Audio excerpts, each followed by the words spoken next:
Et la réalité en Ontario et le défi qu'on a dans le développement de matériel, c'est que souvent, pour répondre à ces compétences, que ce soit utiliser des documents ou remplir, créer des documents ou lire des textes continus, c'est que souvent, on utilise du matériel authentique.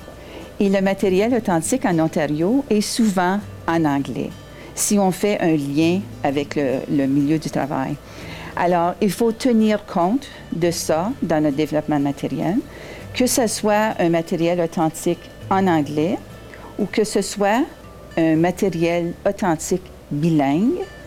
Il y a des étapes de plus à transiger ou à faire avec l'apprenant pour que l'apprenant puisse comprendre, accomplir sa tâche et de faire un lien avec son milieu de travail et sa vie de chaque jour.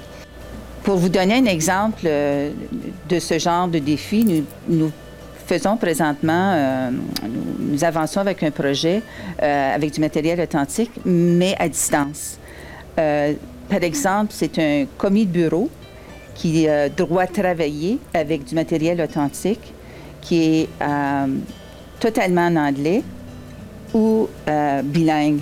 Alors, qui veut dire que pour remplir un document, lorsqu'elle est au téléphone, l'appel peut arriver en anglais, peut arriver en français. Alors, c'est évident, la formatrice, à ce moment-là, dans sa tâche, et dans les activités d'apprentissage, doit présenter la terminologie en anglais, doit revoir toute l'éthique au téléphone en anglais, parce que les appels qui vont rentrer, évidemment, peuvent être en anglais, en français, bilingue, quoi que ce soit. Alors, ceci exige quand même du travail additionnel pour les formatrices et dans le cadre de la formation, évidemment, exige plus de temps. Alors, il faut vraiment tenir compte de ça. Et dans le projet ou le jeu de matériel authentique que le Centre Fora est en train de développer, nous avons des scénarios justement avec cinq différents documents authentiques. Et le jeu est autour de, la feuille ou le matériel peut être en français, ça va. Ensuite, l'exemple avec le matériel bilingue et ensuite l'exemple avec le matériel en anglais. Alors, c'est très développé pour aider et appuyer la formatrice à présenter ce genre de documents qui appuient une tâche à travers les activités d'apprentissage.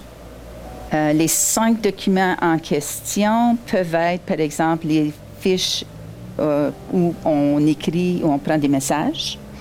Ça peut être comment envoyer une télécopie.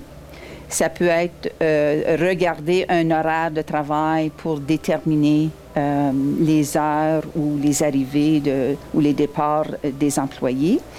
Ça peut être comment changer une cartouche d'encre dans ton imprimante. Alors, ce sont tous des tâches pratiques que l'apprenant doit apprendre, soit en français, dans les 2 langues.